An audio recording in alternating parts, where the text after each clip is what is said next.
Welcome to the Film Illiterates podcast, your home for uninformed, unfiltered, ill-advised movie talk. I'm your host, Joe Campbell, and today with me, as always, is Nate. Hey, everyone. Stone. And Alex. Hey. Patton. He just wants to make sure that people know we're the right Nate and the right Alex, because there could be multiple ones. Guys, did something happen last week that everyone in the movie world? I don't know. I mean, there's some kind of an award ceremony that usually comes up where people just get up on stage, thank themselves and thank others, and then make some kind of political agenda. Oh wow, is it that time of year already? It is. Oh, you're talking about the State of the Union address. That's the one I was talking about. Yeah. So since nothing interesting is happening in the movie world, we figured it's been a slow week, so we figured we'd talk about the just random movie topics, anything in general. We have our second annual Oscar grab bag episode. That's what it was. Oscars happened. What? I named this after my uncle, Oscar. Oh, you have an uncle named Oscar? Yeah, Why didn't you tell us about this? He died a long time ago. I want to honor his name by, this is a special grab bag episode for him. Okay, so should we give him an honorary award then for this? It's an honor award for my pretend uncle, Oscar. So how this is going to work is we're just going to choose a random assortment of topics. We have a big old list here of stuff that I haven't added to this in a while, so it'll be fun to see what pops up here. And we're going to limit this to, do you guys want 5 or 10 minutes? I'd say let's try to do 5 minutes each. Okay, I think we can get it done. So it's a 5-minute quick draw of a special fun episode. Okay. But before we get into that, let's talk about what we've watched on our own recently. Okay. So I'll kick things off today. Go ahead, man. Because, I'm just feeling in a really selfish mood. You've had quite a week, man. You have quite a week. So I've been going through a kind of a Hong Kong action movie phase. And I in addition to watching most of the Police Story movies starring Jackie Chan, I watched a John Woo movie recently, which I think would make a great future podcast episode or video. So maybe you'll hear us come back to this again. It's a movie called Bullet in the Head from 1990. When 3 close friends escape from Hong Kong to wartime Saigon to start a criminal's life, they all go through a harrowing experience which totally shatters their lives and their friendship forever. This movie, I kind of just watched on a whim. I checked it out from the Seattle video rental store, Scarecrow Video, because I saw someone post a screenshot from the movie on Twitter. I thought, that's a cool screenshot. I'm on a Hong Kong movie kick. I'll check this movie out. And my experience with John Woo really is, Mission Impossible 2, Face Off, that kind of stuff. Mm-hmm. I don't think I've ever seen any of his Hong Kong movies, so I haven't seen Hard Boiled, The Kill, or any of that. So the first half hour of this movie, I really wasn't sure. There's a lot of moving parts, a few different characters. I was getting characters confused because I watched this subtitle, and the subtitles move by so quickly, my eyes are going back and forth from the screen to the words, and there's so many, like there's 3 main characters, and they keep interacting, and, they're moving all over the place, and I was losing track of who was who and who was marrying who and all that. But then it kicks in at a certain moment, probably about a half hour in. The movie really becomes about these 3 friends' experience in Vietnam together. And it became emotionally intense. John Woo's action style kicks in, just his full-on gunplay. The way he shoots gunfights is chaotic, but beautifully chaotic. Mm-hmm. John Woo is to gunfights what Jackie Chan is to martial arts movies, where it's just he's a master at making them look really, really good, mm-hmm. but without having the audience lose track of where they are or the geography of anything. But the movie is just fantastic. Like I was blown away. I think you mentioned to me, Joe, that this is kind of like almost like the Vietnam version of like Deer Hunter. Yeah. A lot of people, actually, you'll see a lot of people online compare this movie to the Deer Hunter. There'll also be comparisons to Apocalypse Now. Mm-hmm, yeah. Both in front of and behind the camera. John Woo has said that this is his Apocalypse Now. Yeah. Because he had such a harrowing experience making this movie. Mm-hmm. But also, I mean, when you think of the Deer Hunter, which I actually haven't seen, but I know of the Russian roulette scene. Right. This movie has a version of that sort of thing, and it's just one of the most intense things I've ever seen on camera. Would you say more intense than what we got in the Deer Hunter? Well, I haven't seen the Deer Hunters. That's true. Okay, well, I mean, I have. So, I mean, when you pitched this to me, Joe, I was kind of intrigued by this. I almost feel like it'd be kind of justifiable to do an actual review of this almost. I think it'd be great. I would love to talk about this movie more in depth with you guys. Well, because like this is a side of John Woo we never get to see, is this kind of side.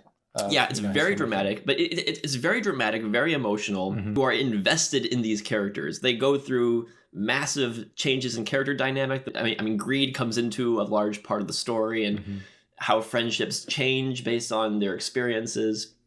And on top of that, you got really kick-ass action. Like this movie is extremely entertaining. I was a little bit dubious going into it because it's over 2 hours long. John Woo's original cut for this movie was supposed to be, I think it was like over 3 hours long. Oh my god! And the studio made him cut it down. The longest version I think that exists is like 2.5 hours. The one I watched was 2 hours and 9 minutes. I mean, he knows that he's just making an action movie. This isn't like Tree of Life or anything like that. He doesn't have to go all board with like getting excessive with it. This is more than an action movie. Like this is a legit drama. Like this is like a wartime thrilling drama. Wow. With thrilling gunfights thrown in. I mean, it kind of almost reminds me of that one film that Nick had you review, Sorcerer, where it's kind of like it's a very kind of epic, almost like war tension movie. Yeah, I can see that. I mean, Sorcerer is a more restrained movie as far as it's not as showy as John Woo's style, but I mean, kind of more just in the scope. Yeah. I would say, like in just the storytelling. Okay.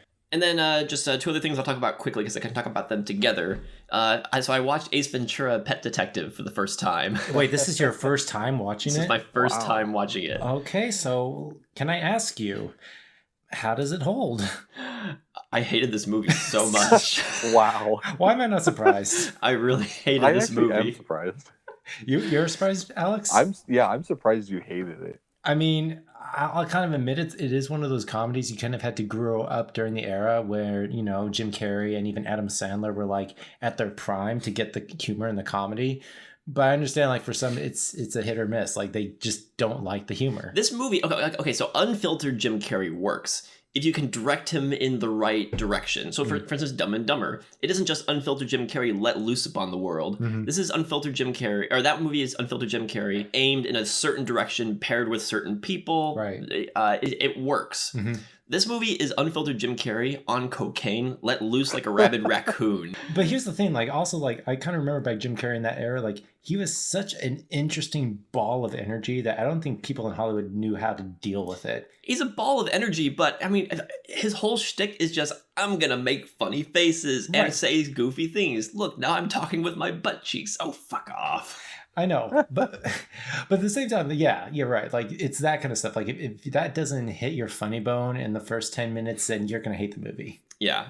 So the next day, I desperately needed to watch a good Jim Carrey movie. So I put in The Truman Show. Oh, I was going to say Eternal Sunshine, but that's a good choice too.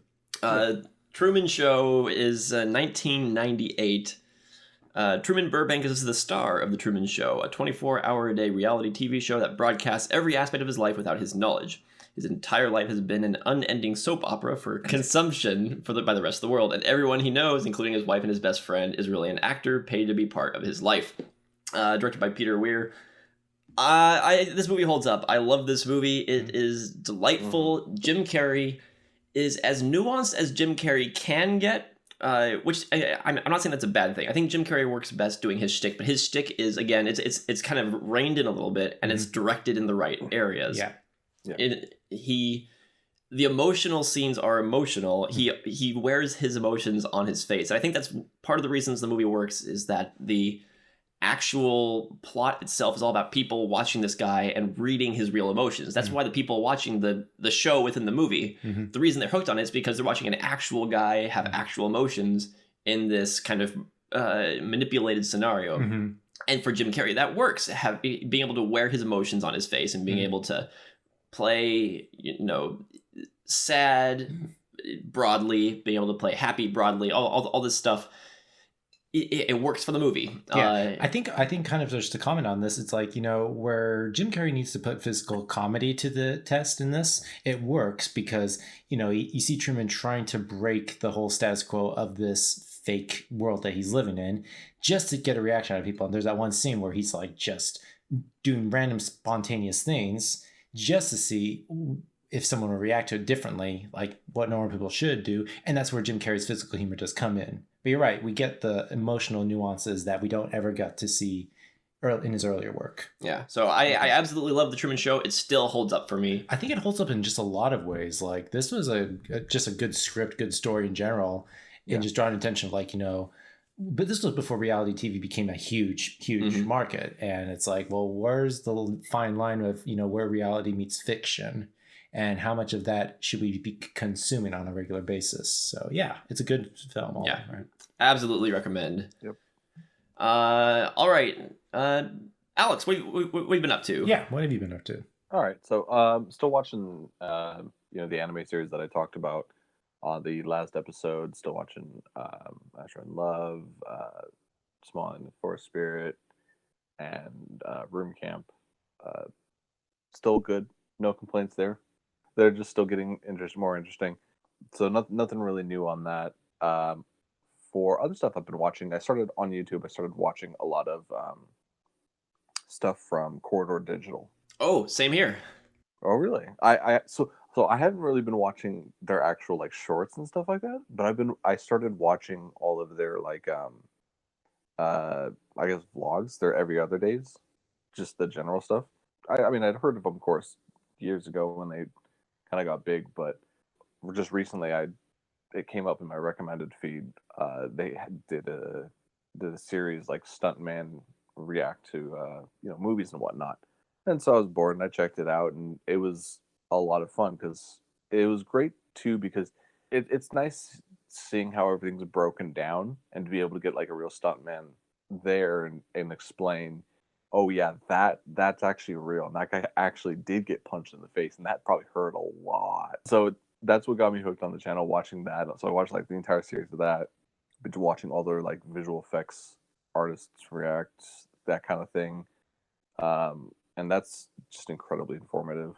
Yeah, that those series, the Stuntman Reacts and the Visual Artist Reacts, those are the ones they come out with a new episode every Saturday, and I always look forward to it every Saturday morning because they're very entertaining to watch. They're very very informative. I like, for instance, when they talk about the Cats trailer when that first came out. Oh my god! But I like how they point out that the problem isn't with the effects. Like the effects were technically good, but the problem was in the design. Mm-hmm.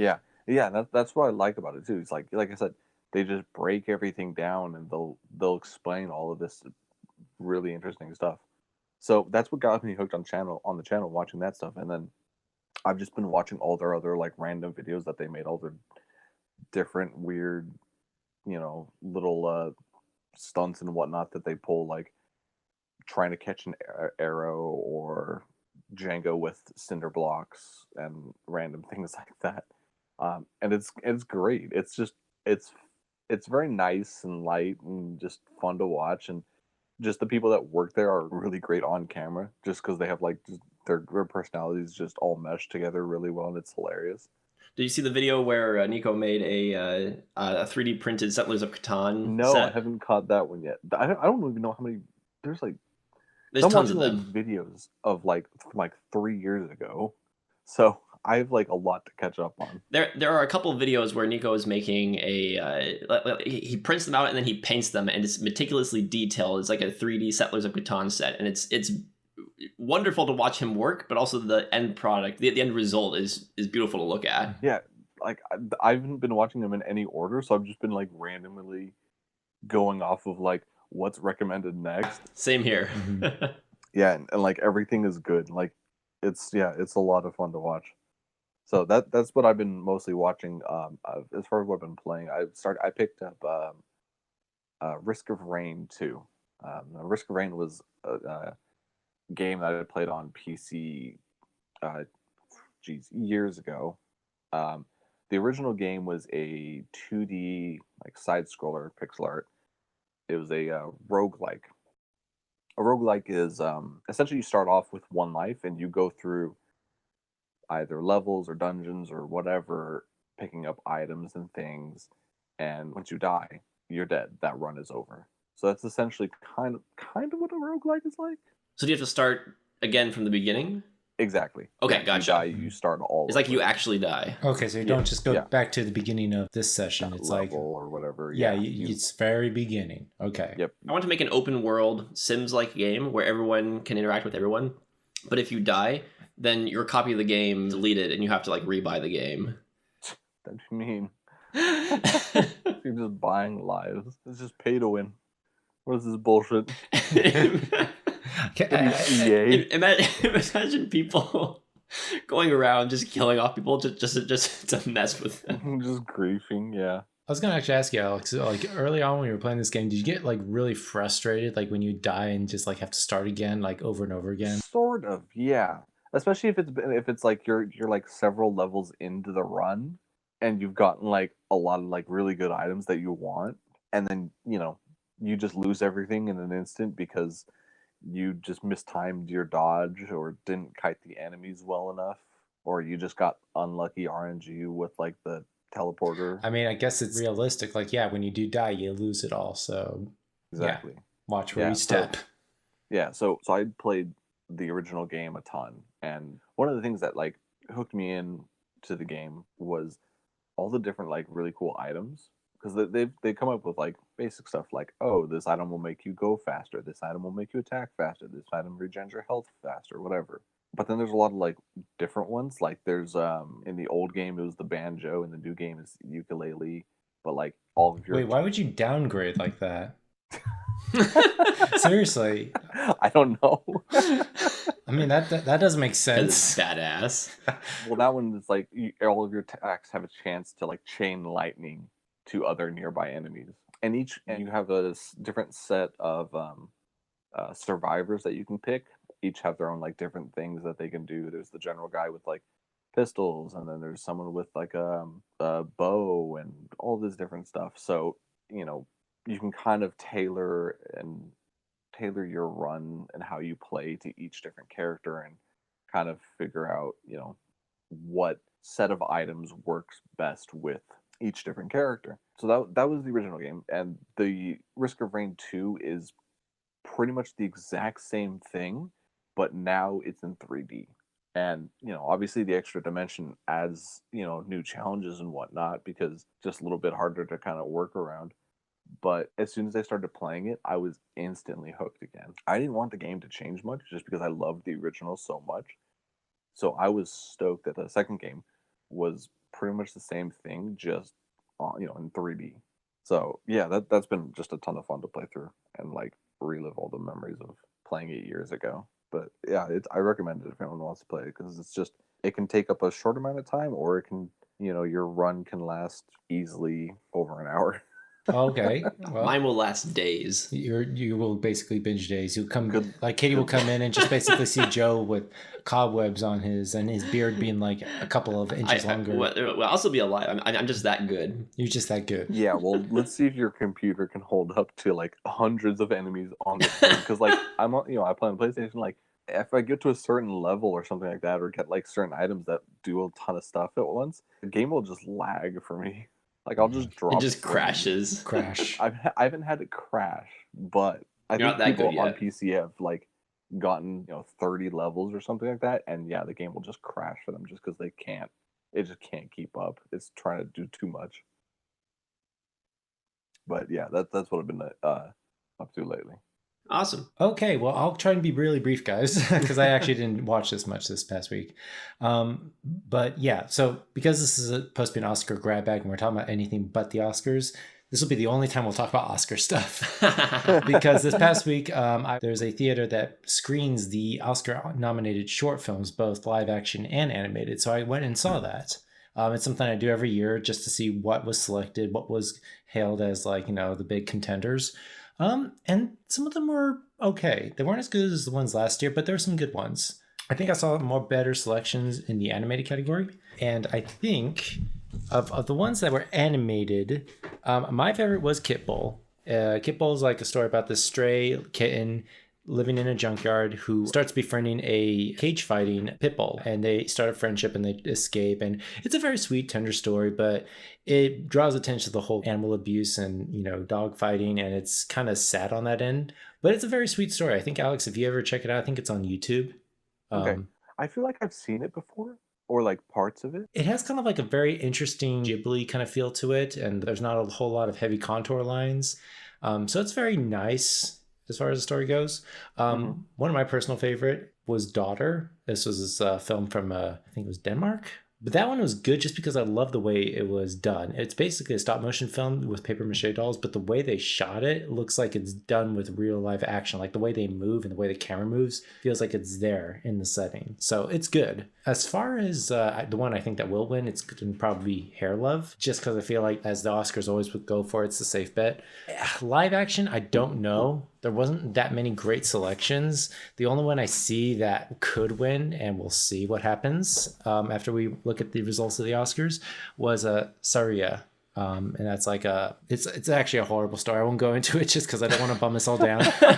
No, seriously, it's a horrible story, and it happened more recently. But I feel like that one's going to probably win, but maybe I'll be wrong. We'll see. Aside from that, like the other thing I did watch recently, just because this was a movie that kind of kept on my radar when I realized, oh, okay, there's 2 actors that are nominated for Best Actor this year. And once both of them were in the same film together. Antonio Banderas and Jonathan Pierce were actually in the same movie together. And I actually remember watching this movie as I was growing up, and that is Evita, which is the hit musical based on the life of Evita Duarte, a B-rated Argentinian actress who eventually became the wife of Argentina President Juan Perón and became the most beloved and hated woman in Argentina. This is an interesting musical because I grew up with this. My dad introduced it to me on the vinyl record, and especially with this movie in particular. And what I like about this is that the way the movie is shot is not treating it like a musical. It's treating it like an Oliver Stone biopic. And it actually does a pretty good job in trying to give a whole scope of just the history of the Argentinian people during that time. Like there's riots that were happening, protests that were going on, a lot of politics happening behind the scenes. And, you know, you think in a musical, you're going to focus on the big spectacle numbers and try and make it like a big show out of it.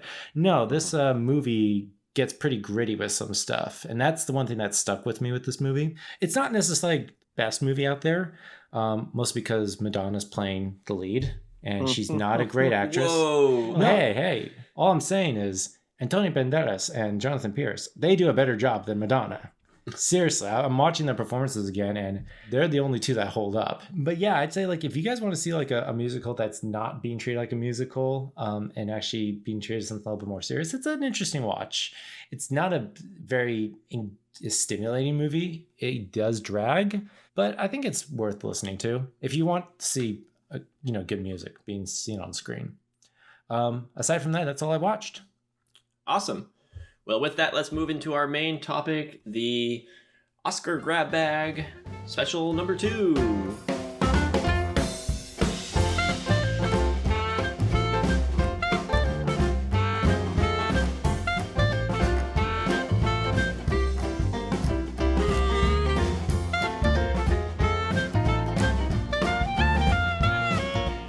All right, so here we go in our Oscar Grab Bag. So here's how this is going to work. I have in front of me a list of a random assortment of topics that we've added over the course of the past year. Some of them are relevant, some of them not so much, some of them are weird. It's just an oddball. This is a mixture of all of us. I've added some. I think you guys have added some. Mm-hmm. I know Katie's added some to this. This will be interesting. So the point isn't necessarily to have a debate or a conversation that makes sense. Mm-hmm. The point is to have fun. Right. So there are things on here like like reviews for movies that some or none of us have probably seen. Mm-hmm. We'll still have to do it. Yeah. Yeah.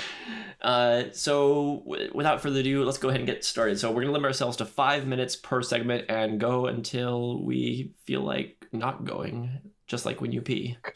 That's an interesting analogy, but thank you for I guess so, sure. All right, I'm going to set a stopwatch. 5 minutes per topic. First topic is worst movies to wake up to. Oh, jeez. SALO. Oh. Of course that would be the worst movie to wake up to. Okay, picture this. You're lying in bed, you're fast asleep, and then you have a nice dream, and you hear a sound kind of in the back of your dream waking you up, pulls you out of this dream. It's your most wonderful dream you've ever had. Mostly likely it would be someone speaking Italian. And then you open your eyes and you see on the TV right in front of your face, what's the worst thing you could see on the screen? Someone getting their eyeball like split open. So Zombie 2 or Zombie. Well, no, that happens in SALO. Some kid gets his eyeball like plucked out. So SALO. So SALO. Yeah, so the answer is SALO. I mean, I knew what you were going to reference, but the thing is, there's more stuff in SALO than just that. I also put out there Ace Ventura: Pet Detective. Really? Okay. That'd be a bad movie to wake up to? I would hate to wake up to that. I actually would also hate to wake up to that. That it's too much, way too early. Mm-hmm.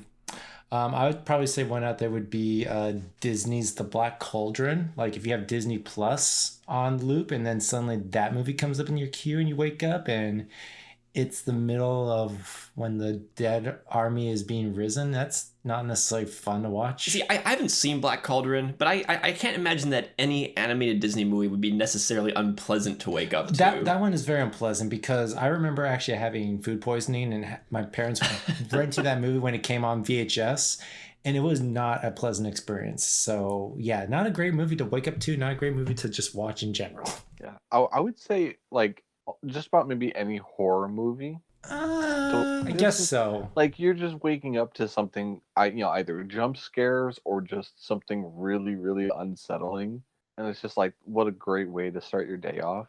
Actually, you know what? Another bad movie to just wake up to would be The Suicide Club, and in particular, the bowling alley scene. I don't know if any of you guys have seen Suicide Club. I don't know.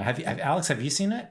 No, I'm not. Okay, imagine like the creepiest glam rock, like a sadistic kidnapper who has all these people and animals in body bags in a bowling alley, and he's singing this really weird song as one of his henchmen is going to stab a girl in one of the bags. That's something you don't want to wake up to. Yeah, that'd be weird. Yeah. I'd also throw in there Hard to Be a God. I've not seen that movie. Really? Because that movie is like 3 hours of people trudging around in medieval times through puddles of piss and shit, and they're all farting and like snot everywhere, and that's the whole movie. I mean, that sounds like for 3 hours. That sounds like the outtakes of Monty Python and the Holy Grail, but okay. yeah. Except for in black and white and shot with a wide angle lens and all close-ups and with. Oh, jeez. It doesn't sound that. It doesn't sound that bad. I don't know. I was just like, it's no worse than the pile of shit I wake up in every morning. Come on, his basement's clean. Sorry, Alex. Any Gaspar Noé movie? Oh, yes. Oh, yeah. Yes, thank you for putting that out because good point. Irreversible, Love in 3D, Enter the Void, yeah, any of those you wake up to. Actually, even probably when you're asleep, there's just something about the soundtrack that just will make you feel very queasy. That would be a... There was one. Nick and I were actually visiting our friend Jay when he was living up in the mountains. I think we went and visited him, woke up next day, and I think we ended up watching American Hustle, like after we woke up. So we're all just like sitting there like hungover watching American Hustle. And that was terrible. Honestly, I'm going to have to admit, when I even saw that movie in theaters, I thought it was a very unpleasant experience. I did not like that movie. Christian Bale's toupee. And his beer belly. No. God bless him for method acting, but I did not want to see that. Yeah. All right. I guess that's 5 minutes. What's the next topic? Yeah, let's move on. Next topic is best soundtracks. Oh, well, anything by John Williams is great. Ooh, well, let's take the easy route. Well, I mean, while Alex is thinking of stuff, I would have to say one of my favorite scores actually out there is the Twin Peaks score. Laura Palmer's theme, I think, is actually a really good one. So now, are we talking? I think I put this one on there. Mm-hmm. So should we limit it to just movies, or are you thinking about video games? Well, no, because video games I can go off, but scores or soundtracks of like pre-existing songs. It's soundtracks, so I'd say let's say ones that are like already pre-existing songs that were put into a soundtrack. I guess by anything by like Tarantino is going to have like existing songs. Oh, that makes me thinking in a completely different direction now. Yeah. Oh, okay. Well, what were you thinking, Alex? Wes Anderson. Like Royal Tenenbaums is a good one. All of his stuff is great. I was just going to say Wes Anderson for every topic except for worst movies to wake up to. Exactly. That's true. His movies are actually very, very pleasant to listen to. He's one of my favorites. Oh, also, Scott Pilgrim. There's a lot. Scott Pilgrim, Baby Driver, but I mean, Baby Driver is kind of cheating saying that one. I feel like Yeah, because the whole movie's crafted around the music, Right. kind of, but like they could have still screwed the music up, so it's still a really good one to go. Not best overall soundtrack, but best needle drop in a movie goes to It Chapter 2 when the zombie vomits all over. What is it, Eddie's face? That is going to stick with you for ages, isn't it? That's a beautiful moment. I don't remember the song. I just remember it was very funny. Let's see. I think this is one that I can particularly like. I like anything by Thomas Newman. He did Finding Nemo. He's done The Green Mile. He's done American Beauty. He's done The Shawshank Redemption. His scores are just really good, and I kind of lump them all together because they all kind of do sound the same. But if there's one that really does stick out with me, I would have to say Shawshank Redemption is an excellent score. So if we're doing scores as well. Well, soundtrack. I mean, yeah, counts as a soundtrack. Bad Boys. Bad Boys. Okay, that's a good one too. Michael Bay knows how to shoot the hell out of a music video, and those movies are basically music videos. Pretty much. Yeah. True. So if we're doing soundtrack too, I mean, there's The Assassination of Jesse James by the Carol Robert Ford. Yeah. Yeah. That's Carter Burns Well, right? Carter Burns Well? No, that's Nick Cave and Warren Ellis. Oh, yes. Sorry, I was gonna, yeah. Yeah, that one is great because it's just like some really nice ambient modern classical. If we're going with scores now, also I like to throw Dread into the mix. Really, you put Dread in there? Yeah. When Dread came out, I'm not talking about the Sylvester Stallone one. I'm talking about the Carl Urban one. Mm-hmm. That score, I would listen to that just like in my car. It is a great score to listen to. Mm-hmm.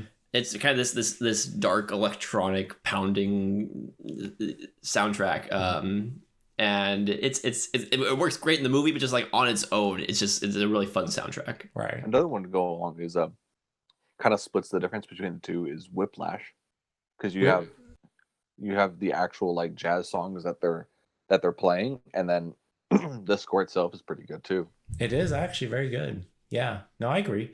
Talking about some recent movies, Parasite had a good soundtrack, a good score. It did, actually. I'd have to say that was actually one of the more underrated scores that I don't think anyone appreciated, because that one really built up the tension. All time, of course, Pirates of the Caribbean, Lord of the Rings are kind of two go-to scores. Yeah, but Howard Shore and Hans Zimmer. Here's a question. Out of the Pirates of the Caribbean scores, which one is the best? I mean, the first one. I think the first one is kind of like what made it a swashbuckling adventure. I would go with number 2, Dead Man's Chest, all the way. I mean, the first one's great. Is that the one that has like the music box theme in it? Yeah. Okay. I mean, I can see that being a reason. I kind of felt like, I don't know, there's something about like the first one that just like really, really just got me hooked into it, and it was just set the pacing so well. Yeah. One last name drop is Beyond the Black Rainbow from the Black Mountain guitarist. If you guys haven't seen the review of it, you should definitely check out our playlist and see their review of Beyond the Black Rainbow. Watch our video. Where they were at VidCon back in 2016? I don't remember. Don't forget to like and subscribe. Smash that that bell button. All right, here we go. Number 3, best eating acting. Best eating acting. You're just about to say activity. I was like, what does that mean? Activity. I was like, what the hell? Okay. Brad Pitt in any movie? I guess so. He makes eating look really good. Yeah, it's true. Heck, you could eat a celery and it looks great. I have Once Upon a Time in Hollywood just on the mind right now, but he does. He eats in every scene in that. That's true. But I'd also have to say, I don't know if you guys have seen A Ghost Story, but Rooney Mara eating a whole pie in 5 minutes. Yes, it's very emotional pie eating. It's a very emotional pie eating. He's just watching her eat a pie for 5 minutes, and that's great. Ooh! I've got one actually. Mm-hmm. This one didn't pop into my head until just now. Old Boy eating the octopus. Oh God.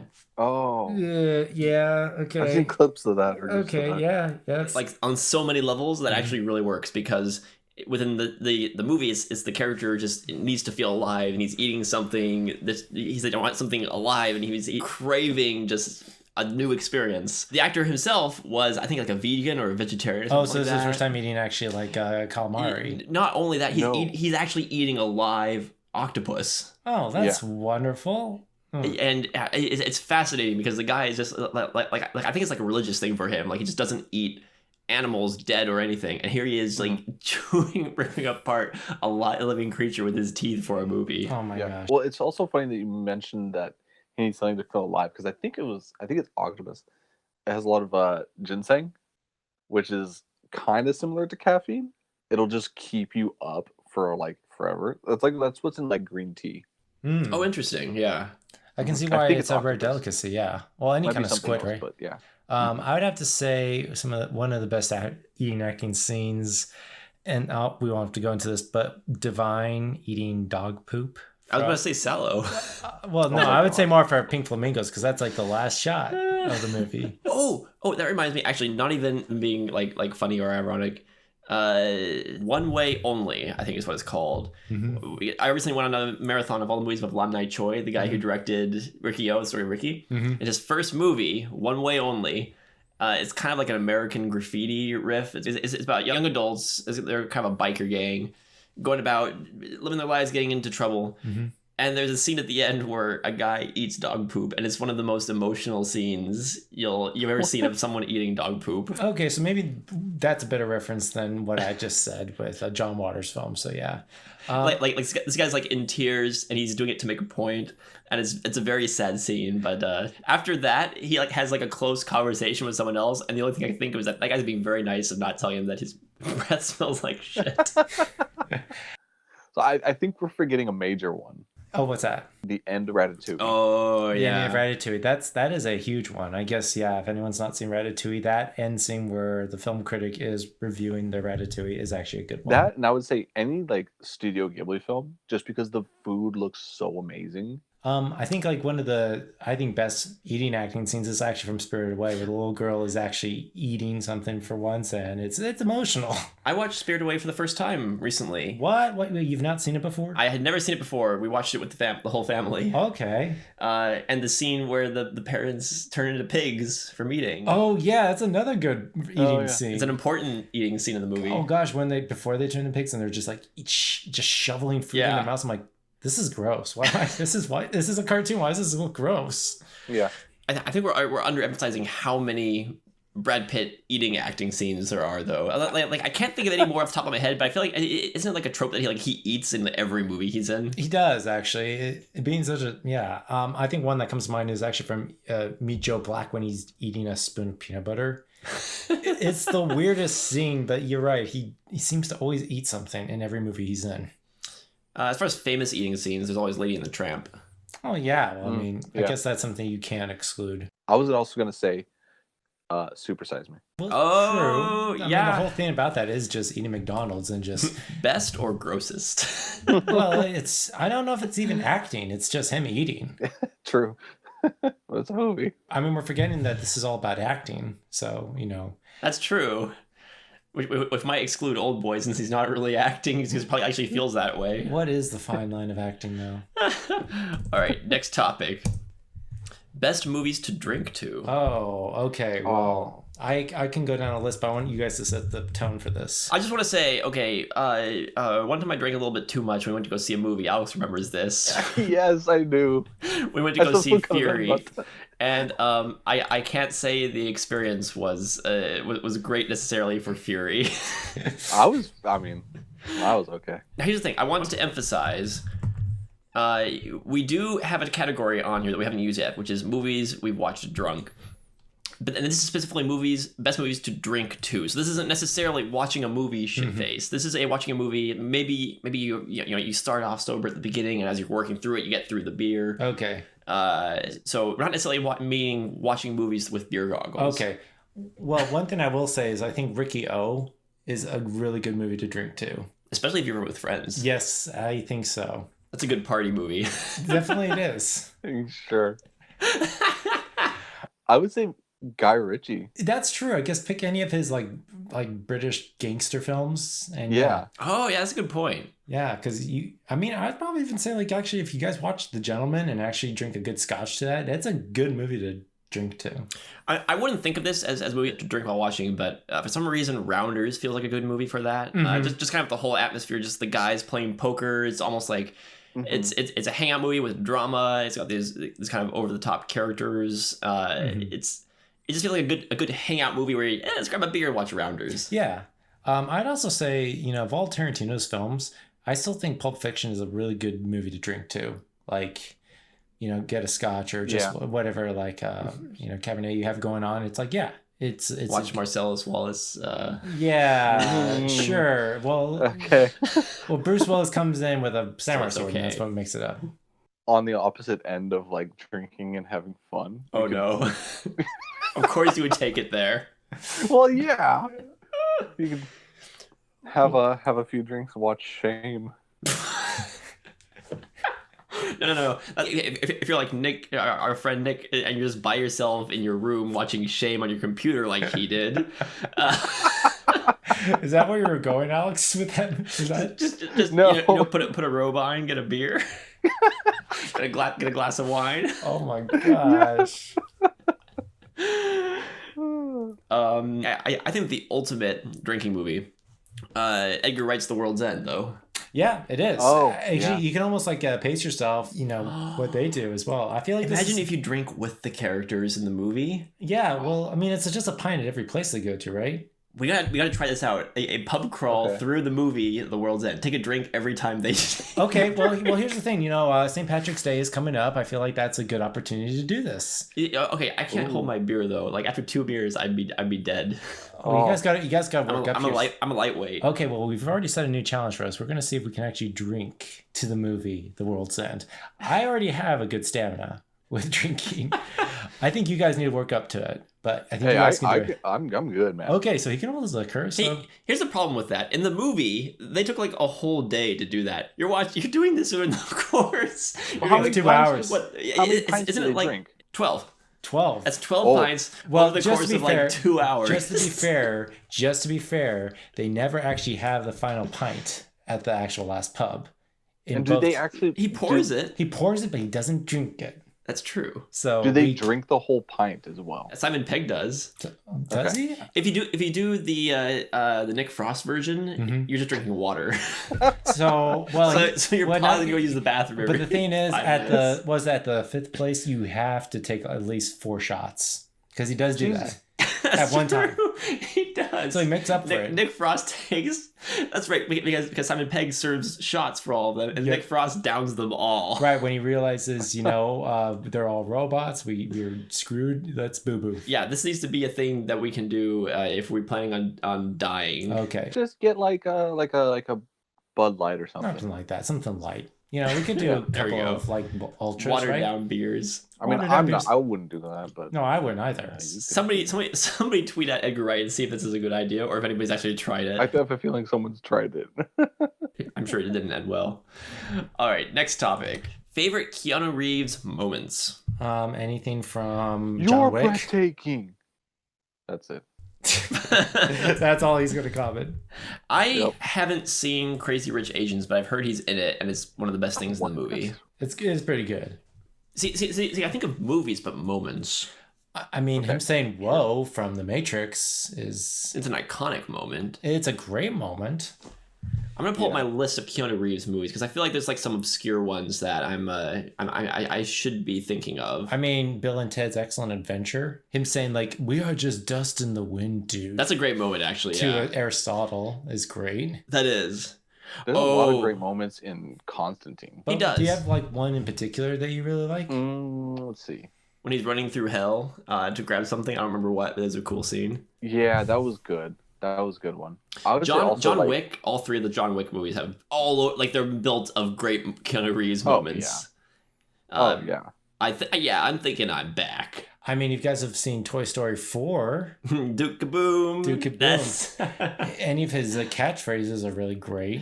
when I think of Duke Kaboom in that movie, I think specifically of the scene where he tries to make the jump, Oh yeah, and he's thinking of the kid, his previous owner. yeah, that's a good moment. The gift, any scene in the gift where he's just like this abusive husband. Oh yeah, It's so mean, but what's funny is that if I look at the poster for The Gift, I don't think of Keanu Reeves being in that movie. Mhm. If you tell me Keanu Reeves is in The Gift, I can immediately picture his character. That's from that true. movie. I have to say Point Blank is also, there's some good moments in that. I haven't seen that one. When he's chasing after Patrick Swayze's character, and instead of shooting him, he just shoots at the sky. Nick Frost riffs that in Hot Fuzz. That's a reference to Point Break. Yeah. I was thinking of Speed. Speed. When he does the what is it, pop quiz hot shot or whatever bag. Oh yeah. What do you do? You got, I forget the exact line. You got like the train coming at you or something. Right. What do you do? Okay, I think his moment in the actual movie Keanu, which I hadn't seen, but I've heard he's in it. Yeah. He actually voices the cat for just a moment, and that's a great moment because that's the reason why the cat's named that. Oh, that's great. I would have to probably say like in the new SpongeBob movie coming out when he's a sagebrush. Yep, I've seen that. I've seen that clip from the trailer. Yep, I think that moment is fantastic. Isn't it just great? Like he just has become like a well-rounded, respected meme on the internet. Like, and you put him in anything, he's great. The internet loves Keanu. He's become one of those kind of beloved stars, kind of like Dwayne Johnson. Yeah, and I think he's built his persona as much off of the way he personally presents himself as much as his screen presence. Right. Which is interesting. He's got it made. He knows what he's doing. Yeah.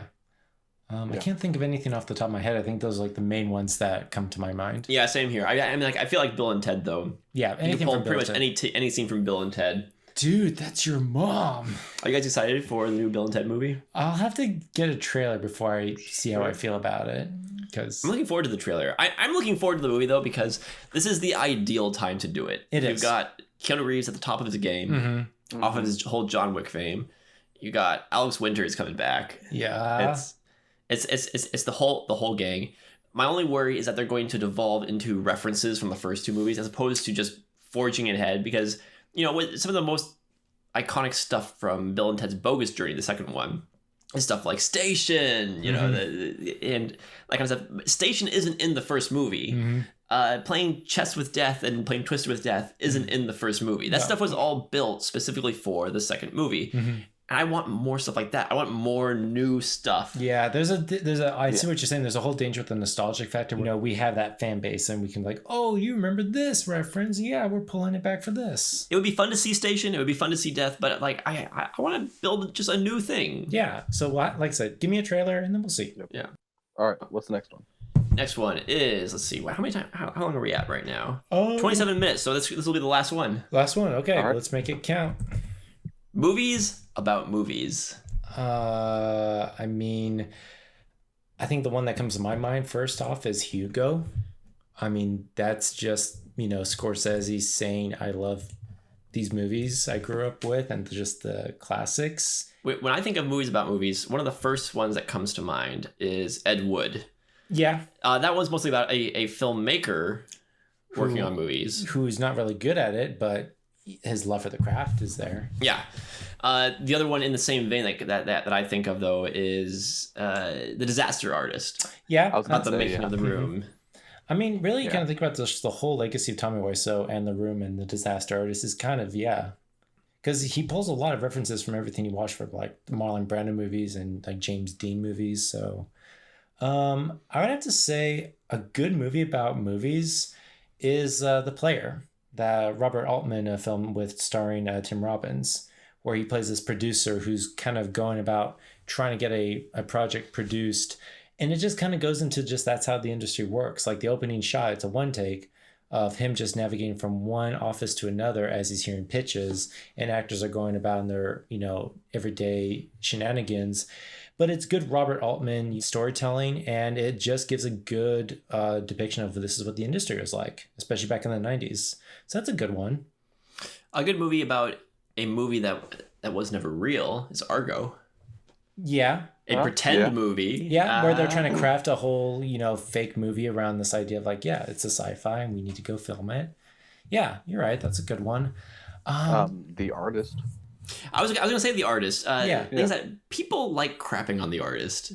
They do because it's like because it's like it's just like the silent French film that came out of nowhere and it swept the Oscars. Like I liked it though. It's a good movie. Yeah, it's a good like nostalgic piece. Like if you think about like, oh yeah, this is all the classic silent films that it's paying tribute to. It's good on that level, but yeah, I can see why gets a lot of shit. Yeah, I mean, I think part of it too is just like it just got so popular and everyone was talking about it that everyone just kind of got annoyed with everyone talking about it, and so I think it's a shame that Jean Dujardin from The Artist, he didn't become a bigger star in America after that movie. Yeah. yeah. I mean, you he's think that would good. be a launch for his career, but yeah. I haven't seen Matinee, Joe Dante's movie. Oh, you haven't? I haven't. Have you seen it? No, I haven't. Okay, because I was presuming that you'd seen it. I was get your thoughts on it because I know that one's about like B movies and the film world in general. Oh, would you say Hollywood Boulevard is one? Oh, Hollywood Boulevard's a great one. Yeah, and you brought Joe Dante, and I was like, well, you did say that one's a very interesting take on like just movies made in Hollywood. Yeah, well, Hollywood Boulevard actually might be my favorite movie about movies on this list because it's about the making of Roger Corman movies specifically. No budget, slapped together exploitation movies that are made super cheaply. Yep. And what's great about this movie is that Hollywood Boulevard is one of those movies, and it's about the making of one of those movies. And it's just, they don't care about anything. They're just like, let's just slap together whatever we can. The stupidest jokes, throw them in there. And it is the funniest thing. That is a good one, yeah. Just to throw out there before the timer goes out, I would have to say The Bad and the Beautiful, Kirk Douglas movie, I haven't seen that one. is a good one because it's about a producer who goes about making movies in Hollywood and all of his relationships with his actors and friends that he meets. But there's a lot of other actual movies that it pays tribute to, like The Cat People. It kind of like alludes to like, you know, how they came with the concept of, oh, don't show the creature on screen, just the idea that like it's there and you just hear it. Like they kind of dabble into that. So it's an interesting movie about making movies. So I'd say that's a good one. If anyone, in the light of, you know, what happened recently with Kirk Douglas, you know, feel free to watch that movie. It's a good one. I highly recommend it. Hail Caesar, of course. Yeah, I would say Hail Caesar is another good one. I like the behind the scenes making, I mean, not the behind the scenes, but in the movie, the behind the scenes making of Hail Caesar, where they always say like, you know, the shot of the Almighty has yet to be, the divine presence has yet to be inserted. Yep. Just looking over here on my shelf over here, FX. FX. Have you seen FX? I have not, but why don't you tell us a little bit about that? I would recommend FX. FX is a fun movie about a practical effects guy for movies, hired by, I think it's the CIA or the FBI to, it's not about movie making specifically, but it's tangential to that, but it kind of it makes me think of it in the same genre. So he makes effects for movies, and he's hired by the government to basically stage some famous person's death so that the bad guys will stop hunting them down. So he rigs this guy up with squibs and all this crazy stuff, and then he ends up going on the run. So I would recommend FX if you're interested in movie making, but you also like kind of Hitchcockian thrillers. Okay. The FX2 was directed by none other than Richard Franklin, one of my favorite directors, who did Psycho 2, Road Games, Link. I'm looking at my stack of Richard Franklin movies over there. I know, he has a huge stack of them. It's like, wow. Prepping for a future video. Hint, hint. Yeah, so stay tuned, people. We might have a new one coming out. This one's a long time in the making. You have a while to wait for the Richard Franklin video, but I want to do one this year. For sure. All right. Anyway, that's our timer. So I guess before we wrap up, I know we're not supposed to talk about the Oscars, but do you guys want to make any predictions, any surprises that might happen? Right off the bat, I'm just going to say Best Picture, I'm going to guess, is going to go to 1917 because the Academy won't award it to a foreign film. Although my money's still on Parasite, I'd still think it has a hot shot. I think Parasite's going to lose and everyone's going to be pissed about it. I think that's what's going to happen too.